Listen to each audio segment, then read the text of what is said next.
Okay, so I'm going to explain the statement that I made in the last video. One of my favorite stories in the big book of Alcoholics Anonymous and all the personal stories about various alcoholics, there's this one called Acceptance is the Answer. And it's very, very true. Very true. That, yeah, you have to accept things as they are in order to make the best possible decisions. Because if you're in the whole, like, resistance and fighting and, you reject whatever it is, you can't do anything with it because you're living in a lie. So that's why I have the take that I do on mental illness or whatever the fuck. I don't think it's fucking illness, dude. I think it's just a mental inconvenience. It's very inconvenient, especially to people around you that don't understand that maybe, like, your thoughts go in a lot of different directions, or you feel a lot of stuff. I get that it's annoying. I get that it can be troublesome whenever a person will be really angry or they'll consistently blame stuff on other people. Like, yeah, this is why it should be, like, mandatory to do shadow work. People that don't do shadow work should be left in the fucking shadows. How about that? They should be like disregarded. Okay, and I know that sounds a little cold, but it's just absolutely ridiculous that we live in such a fucking loserville of a society that I call a suicide for a reason. Okay, because people don't value doing work on themselves. That would mean they could be the best version of them. We're not worried about other people's version of us, okay? We're not worried about that. You got to live for yourself. You got to do what you need to do for yourself. And, like, if you're married, you have kids, you got to do right by them, obviously. But, like, if you're staying true to yourself and you're living your life, like, authentically as yourself, like that, that's, like, the most that you can hope for in life. And you really can't do that unless you're willing to look at the darker parts of yourself, and I'm so lucky that I destroyed myself because I got to understand why I was doing that. And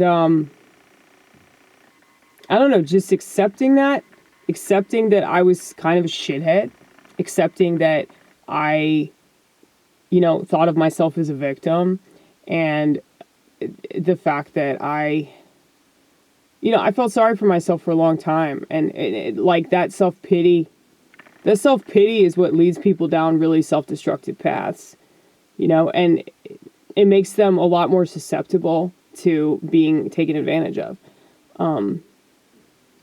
By psychiatrists, maybe, or just shitty people. I see this a lot with jobs too. Like, I learned this at Steak and Shake. I learned how to say no. I learned how to walk away. So it's like my shift is over. Like, I don't have to stay if I don't want to stay.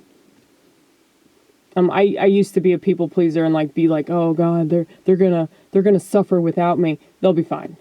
This place will still be here tomorrow. You don't have to stick around unless you want the money or whatever. But it's like this whole, like, guilt, obligation bullshit. Like, I don't do it anymore. And I can thank my job for that shit because I don't feel the need to please people and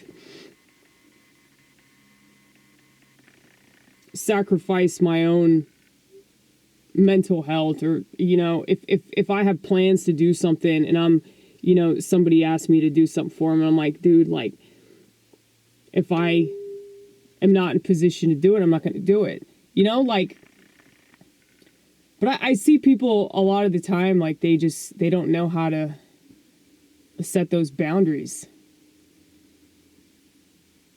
And yeah, people that don't have boundaries, like, they can't assert themselves enough, and so they have a problem with boundaries because they don't know what they are, you know?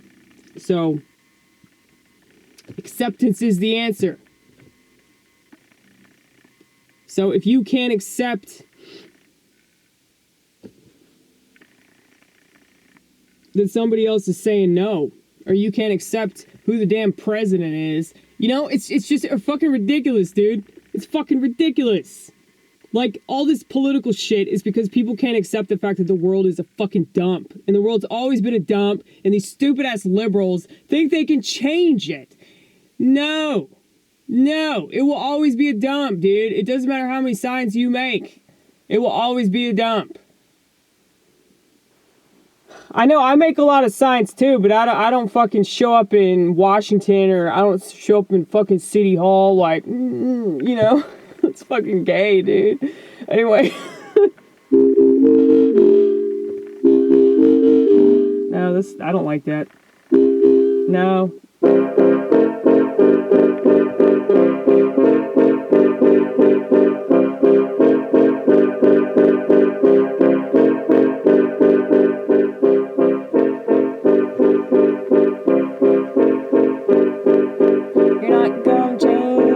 Nothing until you change yourself.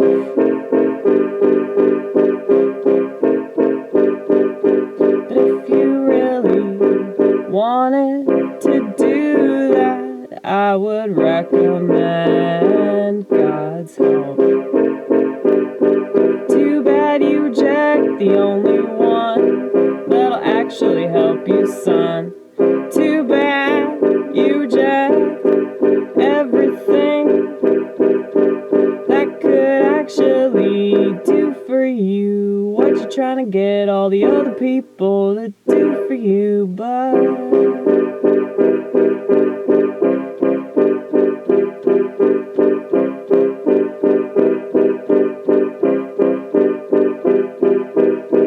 can't tell you nothing, can't tell you nothing, can't tell you nothing. 'Cause there's nothing in that noggin.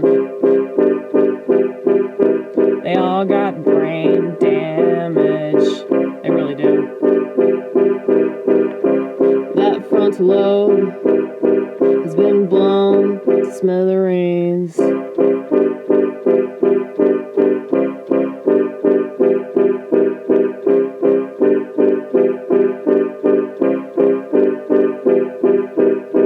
There's no in between anymore, it seems. People have proven that they're terrible. Maybe they've always been terrible.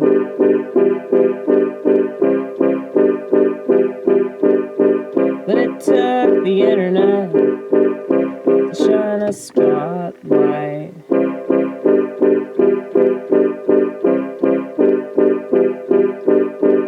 And that's all they wanted, the spotlight.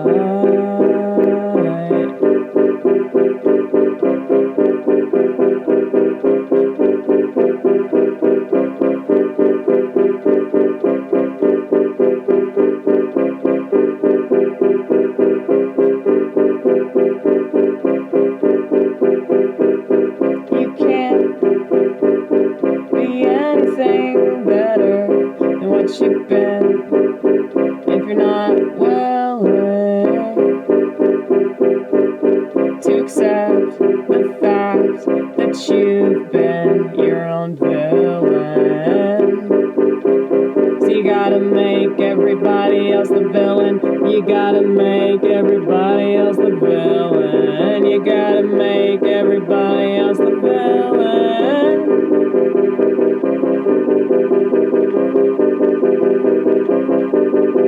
Deception is how you be living. I guess because it's too painful to acknowledge that you've been lying.